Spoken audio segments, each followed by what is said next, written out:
Before we jump into the video at hand, I want to let you guys know by the time this video goes live, probably will be live over on my Twitch channel, link in the description below if you guys want to come hang out, have a good time, and just say what's up.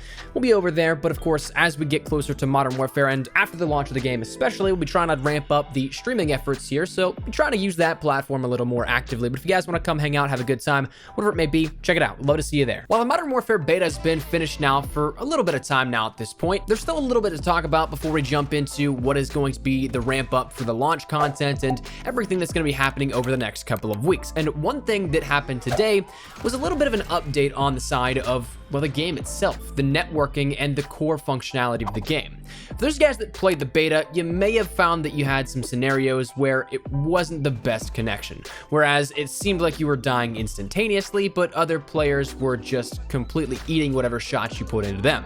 And that was a very valid complaint, and it was strengthened by Chris from the channel Battle Nonsense, which is a fantastic channel. If you guys at all love the in-depth intricacies of everything that goes into networking and gaming, he breaks down a ton of stuff consistently over there, and he's kind of the go-to source when it comes to, well, how good is the connection, how good is the netcode, how good is the tick rate, and everything that goes along with that. Admittedly, I'm pretty ignorant to the in-depth details that goes into everything with that, but he breaks everything down in a manner that is incredibly easy to digest. And so he did all this testing here with the beta and came up with some results that may not surprise you, but it might not be exactly what you want to hear. Today, I want to recap a little bit about that. That itself is old news, but there was an updated situation here where Infinity Ward, or more specifically, Ashton Williams, the communications director for Infinity Ward, addressed the topic head on, and that's something we'll talk about as well. But let's break down a little bit about what the information at hand is, where this stemmed from, why it was something of major discussion around the community, and what it means for your actual gameplay mechanics. Now, I certainly do not want to take away from Chris's video. I'll leave the link down there in the description below to that. I highly recommend you go check it out in full. It is seriously incredibly in-depth, as all his videos are, and it's fantastic and just a ton of information to take in.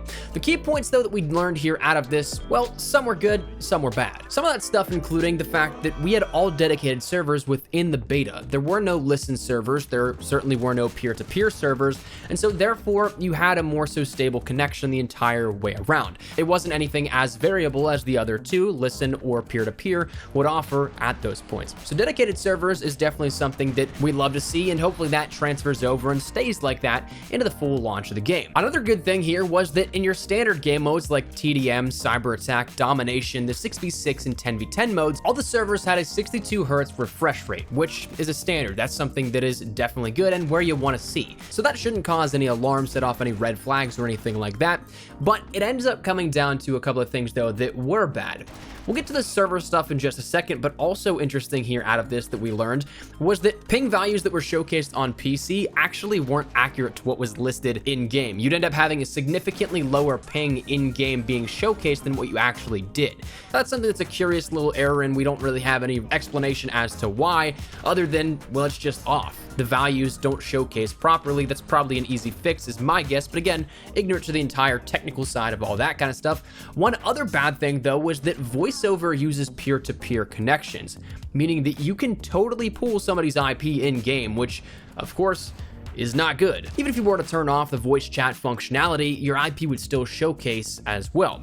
So naturally, that's something that needs to be taken care of just for simply player safety, and I would imagine would be coming in the full launches a little more protected. Now, in terms of what you'd notice in-game with that server side, we started to see in the beta a lot of packet splitting. In the standard game modes of 6v6 and 10v10, it wasn't as frequent as we'll see with the 32v32 ground war game modes, but every so often, even at that 62 Hz refresh rate, you'd end up seeing some packet splitting where updates were too big and had to send in 2 updates rather than the standard 1 in relativity to what is normal. So naturally, from a total sense of even myself thinking, well, wouldn't more updates be better than 1? Well, in theory, sure, but it actually means that it doubles down on things. So you'd end up with things like super bullets, as they're dubbed, in which you, the player, receives multiple bullets worth of damage for each shot. So obviously meaning that you're taking more damage and therefore dying quicker. That's something that I'm sure you've experienced in the beta and even may have in 6v6 and 10v10. But when we get to the point of 32v32 and ground war,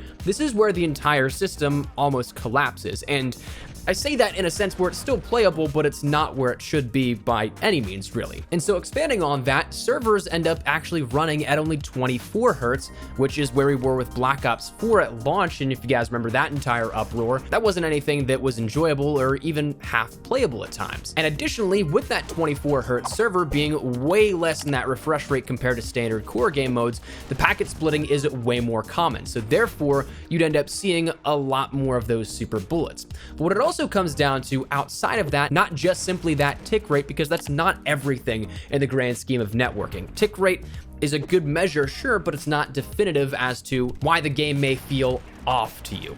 That comes down to also server delays. Modern Warfare, during the beta at least from Chris's testing, ended up showcasing in the fields of damage, gunfire, and movement across the board for standard and ground war modes much larger delays than games like Black Ops 4, Fortnite, Battlefield 5, Overwatch, CSGO, and Iron Sight, except for save a few specific instances. But outside of that, everything else was well below the air quote norm and what is accepted for the gaming industry currently. And while you'll of course experience those things like super bullets where you take more damage on, this also ends up accounting for a lot of the issues you may have in which you may have died around a wall. You may have had some situations in gunfights where you could have swore you put 3, 4, 5 shots into the player, but when you watch back that kill cam, not a single one connected. The server delay is definitely important. So that stuff is all gathered from the beta, and so that may make people skeptical about the full launch of the game. And that's where we were up until late last night. A lot of people, of course, just sitting on the information, wondering if there'd be anything official from Infinity Ward or anybody at Infinity Ward, to which, well, Ashton Williams came in and talked a little bit about this, or told us that we'd talk a little bit about it as a community coming up very soon. She ended up firstly saying, yes, we'll be discussing netcode along with updates from feedback provided during the beta in the coming days. Probably also hinting at some of the things that may be changing in the sense of what we can see gameplay-wise changing from beta to launch, but that's a different story for a different day, but kind of clarifying that statement. We want to get this right and explain it in a way that makes sense to everyone. This was also followed up by a reply or multiple replies on a Reddit thread saying still no word about netcode at this point. An honest response like it will be inconsistent at launch, but we will push for updates in the coming weeks is better than nothing. That post simply just asking and wondering why there hasn't been anything said just yet, even though there's been a ton of community outcry asking for some clarity. Now, a couple of these replies are in direct relation to some not necessarily so pleasant comments, but the ones that are valid and have some meaning behind them and what is actually relevant to the discussion at hand and what is something that moves this discussion forward ends up coming down to firstly Ashton saying, to be transparent, we're working on something to share with you before launch that dives into this topic a bit more, to which she said, yes, things are improving also after that. So in terms of timetable here, well, that's not really much that gives some clarity. From now until launch is anywhere between now and the next 3.5 weeks. So that could be anytime. Maybe they drop it with the Spec Ops information coming next week at some point. Maybe it's something they just discuss randomly, or maybe it's somewhere in the middle. We'll have to wait and see with that one, but it gives us a nice little indication as to what to expect. Firstly, that this will be improving, that they're still working behind the scenes. It's not something where they dropped it and they're done, and this is what we're gonna have to deal with for an entire year. That's something that will follow the Black Ops 4 model, in which it sucked at launch, sure, but it did get at least a little bit better. So here's the hoping it's the same and probably exceeds and then goes above and beyond what we're hoping for. Additionally, I'm also happy to hear that this is improving, because when you take a look at these delays, what was experienced during the beta, the big thing that I come back to is when we take a look at the statistical values for the time to kill and why this game may not have been enjoyable for some people. The regular average TTK, or time to kill, within the Modern Warfare beta was around 200 milliseconds. That server delay was 100 milliseconds on average. So you're losing half a gunfight in terms of reaction time or the ability to get out of that engagement just because of server side issues. So for this to be able to expand upon, to be improved upon, and hopefully that makes the player experience then better at the same time. But anyways, that's the information here with this. Again, go check out Chris's video, link down there in the description below. Fantastic. I wanted to give you guys some information here on this and kind of keep you up to date. I never talked about the initial portion here of this, about the netcode findings. With a little update here to this, and Infinity Ward now being on the case and actively saying, hey, we're gonna talk about this soon, just give us a little more time. That's something that of course brings it a little more to the forefront of the discussion. So I'm excited to see what this update may hold and when it may come. Again, keep your eyes open for that anytime within the next couple of of weeks. Unfortunately, it's not very specific, but keep an eye out for that. And of course, we'll keep you updated here on the channel. But let me hear your thoughts down there in the comment section down below. Is there anything in particular that you guys have to add? Maybe you guys want to toss your experiences down there in the comment section down below about that 32v32 game mode. If you noticed that the tick rate wasn't that great, if you noticed the packet splitting and everything that popped up as a result of that, whatever it is, feel free to let me know your thoughts in the comments down below. But hopefully you enjoyed the video. If you did, make sure to drop a like down below. And of course, if you are new to the channel, make sure you guys subscribe so you don't miss a single thing regarding all things Modern Warfare. As we ramp up towards launch here, we're going to be killing it with the content. So make sure you're subscribed, make sure you hit that button so you don't miss a single thing regarding any of it. If you guys also want to follow me over on Twitter and Instagram, there's the best place to get connected outside of YouTube. But I can live on both those. If you guys want to strike up a conversation, ask me a question, whatever it may be, that link is down there in the description below. But with that out of the way, thank you guys all so much for watching. My name is Nespresso. I'll see you guys later. Take care and peace.